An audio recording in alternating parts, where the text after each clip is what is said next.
آپ بات کو سمجھیں، جب آپ کے تعلقات اپنے معاملات کے ساتھ مضبوط ہوں گے، یہ نبی کریم نے وعدہ کیا ہے کہ تو سورت واقعہ پڑھ، تیرے گھر میں فاقہ نہیں آئے گا۔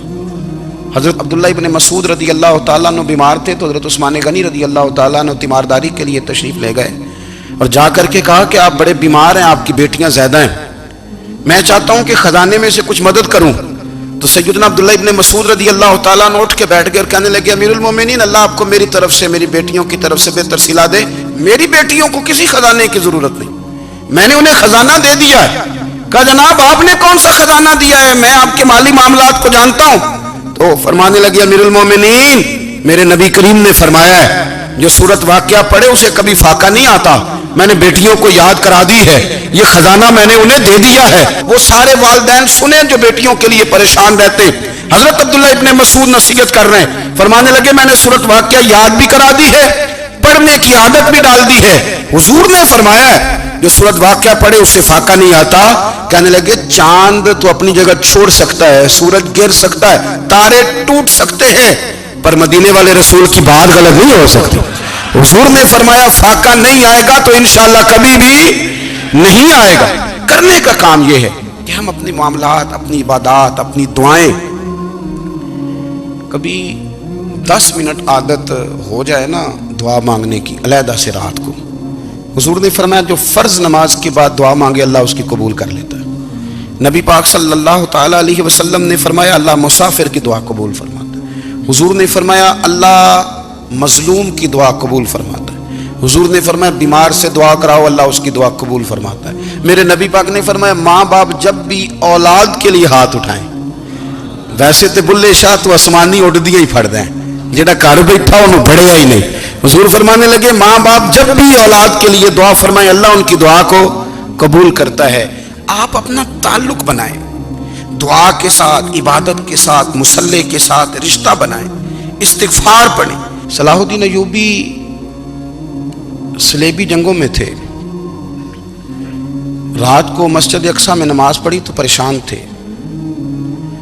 ایک بزرگ سے ملاقات ہوئی تو وہ کہنے لگے کہ آپ بڑے پریشان ہیں۔ کہنے لگے حضور پریشان اس لیے ہوں کہ پہلے ہی مسلمان کمزور ہے، اب میں نے سنا ہے دشمن کا ایک بحری بیڑا وہ جنگی سامان سے بھرا ہوا آ رہا ہے، تو اب ان کے پاس اور تلواریں اور نیزے آ جائیں گے، مسلمانوں کے پاس پہلے ہی وسائل کی کمی ہے، پریشان ہوں کس طرح کر کے مقابلہ کریں گے۔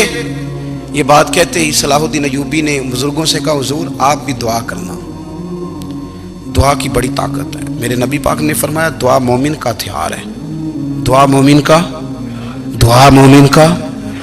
حضور نے فرمایا تقدیر کو سوائے دعا کے کوئی چیز نہیں بدل سکتی، دعا مومن کا ہتھیار ہے، یہ کافر کے پاس کوئی نہیں، یہ ہتھیار ہے مومن کا۔ اللہ کرے آپ کو سمجھ آئے، پھر سنیں کئی بار کہہ چکا ہوں یہ ہتھیار ہے، کافر کے مقابلے میں جو تیرے پاس سب سے بڑا ہتھیار ہے وہ دعا ہے۔ دعائیں کرانی چھوڑ دی، کرنی چھوڑ دی، لینی چھوڑ دی۔ حضرت سیدنا انس بن مالک رضی اللہ تعالیٰ عنہ فرمایا کرتے تھے میں نے وہ رنگ دیکھا ہے جب حضور دعا مانگتے تھے اور حضور کی مقدس آنکھوں میں آنسو بھی ساتھ ہی بہا کرتے تھے، میں نے وہ انداز دیکھا ہے۔ تو صلاح الدین ایوبی بزرگ سے کہنے لگے آپ بھی دعا کیجیے، اور خود رونے لگے اور سر سجدے میں رکھ کے رونے لگے، اور عشاء سے لے کر فجر تک روئے، خوب روئے۔ صبح وہ بزرگ آئے تو صلاح الدین ایوبی کا خوبصورت اور ہنستا ہوا چہرہ دیکھا، کہنے لگے آپ بڑے خوش ہیں، رات تو میں نے بڑے روتے ہوئے دیکھا تھا۔ تو کہنے لگے حضور وہ جو بحری بیڑا آ رہا تھا نا وہ پانی میں ڈوب گیا ہے، اب وہ نہیں آ رہا، ابھی خبر آئی ہے تو میں بڑا خوش ہوں۔ بزرگ کہنے لگے اٹھ سینے سے لگ، اور سن ایک بات، وہ بحری بیڑا پانی میں نہیں ڈوبا، وہ تیرے آنسوؤں میں ڈوب گیا ہے، وہ جو تو رات رویا ہے نا رب کریم کی بارگاہ میں تو وہ ڈوب گیا ہے۔ حضرت عائشہ صدیقہ رضی اللہ تعالیٰ عنہ فرماتی ہیں ایک عورت تھی اور اسے نبی پاک صلی اللہ تعالیٰ علیہ وسلم نے نا وہ کلمہ پڑھ کے مسلمان ہوئی، مدینہ طیبہ آ گئی تو حضور نے مسجد نبوی شریف میں اس کے لیے مکان ایک سادہ سا کمرہ ساتھ مسجد کے بنوا دیا، وہیں رہنے لگی۔ اکثر وہ سیدہ طیبہ کے پاس آتی تو حضرت عائشہ صدیقہ رضی اللہ تعالیٰ عنہ فرماتی ہیں وہ بڑی باتیں سناتی اور آخر میں کہتی وہ ہار والا دن بھی بڑا عجیب دن تھا اور میرے رب کی قدرتوں کا دن تھا، وہ بھی بڑا عجیب دن تھا۔ سیدہ عائشہ صدیقہ رضی اللہ تعالیٰ عنہ ایک دن فرمانے لگی کہ تو ہار والے دن کا بڑا ذکر کرتی ہے، وہ کیا دن تھا؟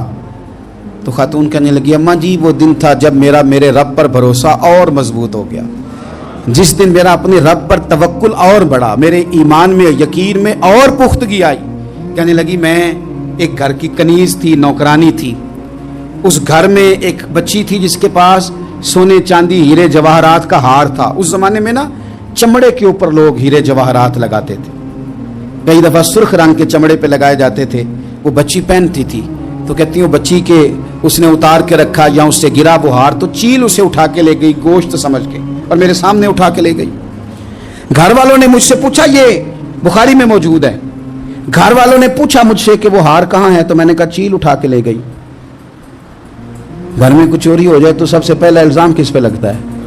ملازمین پہ۔ کہتے انہوں نے مجھے بڑا مارا، بڑی تکلیف تھی، حتیٰ کہ میری شرمگاہ تک کی تلاشی لی، میری عزت اتنی خراب کی میں بتا نہیں سکتی۔ میں نے اپنی زندگی میں ایک واقعہ دیکھا، ایک امیر گھر میں چوری ہو گئی، ملازم کو اتنا مارا کہ وہ چارپائی پہ پڑ گیا، پولیس والوں سے اتنی مار پڑوائی گئی کہ وہ بیچارہ چارپائی پہ پڑ گیا، اور پھر وہ اتنا بیمار ہوا، اور کچھ دنوں کے بعد پتہ چل گیا کہ چور تو اپنا بیٹا ہے ان کا، پھر اس کا انتقال ہو گیا۔ اب وہ سیٹھ صاحب اور گھر والے آ کے نا مرنے والے کے کان میں معافی مانگ رہے ہیں، کان میں۔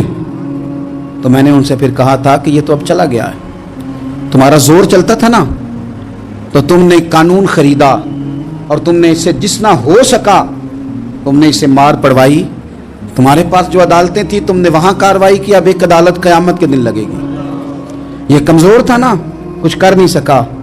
میرے نبی پاک صلی اللہ علیہ وسلم نے فرمایا سن لو، اگر سینگ والی بکری نے بغیر سینگ والی بکری کو تکلیف دی ہوگی نا تو قیامت کے دن اسے بھی بدلہ دینا پڑے گا کہ تیرے پاس سینگ تھے اور تو نے اسے مارا تھا۔ وہ خاتون عرض کرتی ہے سیدہ عائشہ کی خدمت میں کہ مجھے بڑا مارا، مجھے تکلیف دی، میں کہہ رہی تھی کہ میرے سامنے چیل لے گئی ہے پر وہ نہیں مان رہے تھے، اماں جی انہوں نے مجھے بڑا مارا۔ حضرت عائشہ صدیقہ کہتی ہیں پھر کیا ہوا؟ کہنے لگی اماں جی جب کوئی میرا مددگار نہ رہا، مجھے تکلیف دے رہے تھے، رسوا کر رہے تھے، تو میں نے اپنے رب سے مدد چاہی، میرے رب کی طرف میں نے توجہ کی، میں نے کہا مالک اب تو ہی میرا مددگار ہے۔ کہتی ہے وہ مجھے مار رہے تھے تو وہ چیل جو ہار لے گئی تھی وہی لے کے واپس آ گئی، اور ہمارے سروں کے قریب لا کے اس نے جب اس ہار کو پھینکا وہ مجھے چھوڑ کے سائیڈ پہ ہوئے، وہ میری بے گناہی جان گئے، لیکن آپ کو بتاؤں اس دن سے میرا اپنے رب پر یقین اور بڑھ گیا۔ مجھے سمجھ آ گئی کہ جب انسان پورا ٹوٹ جاتا ہے اور جب کوئی چاروں جانب اس کا مددگار نہیں ہوتا تو رب تو ہوتا ہے نا، اللہ تو اس کا مددگار ہوتا ہے نا، وہ تو پھر اپنے اس بندے کی مدد کرتا ہے نا، پھر وہ تو توانائی دیتا ہے نا، وہ تنہا نہیں چھوڑتا، وہ تو آنسوؤں والوں کے آنسوؤں پہ بڑا کرم فرماتا ہے، وہ تو قسم پرسی میں آ جاتا ہے، اس کی رحمت بڑھ کے استقبال کر لیتی۔ او میری ملت کے جوانوں، مزہ نہیں آ جاتا جب ساری دنیا سوئی ہو، ساری دنیا، اور بستر بھی گرم ہو اور نیند بھی پورا غلبہ کر رہی ہو، اور اچانک گھنٹی بجے دماغ میں، آنکھ کھلے، گھڑی پہ نظر پڑے، 3:30 4 بجے کا پیغام گھڑی بتائے، اور کوئی چڑھتی جوانی والا اٹھ کے وضو کرے، اور جب وہ مصلی کھول کے بچھائے تو مدینے والے محبوب کہتے ہیں کہ ہر نماز پہ رب ثواب دیتا ہے، اور جو اٹھ کے تہجد کی نماز پڑھے اسے دیکھ کے تو رب مسکراتا ہے۔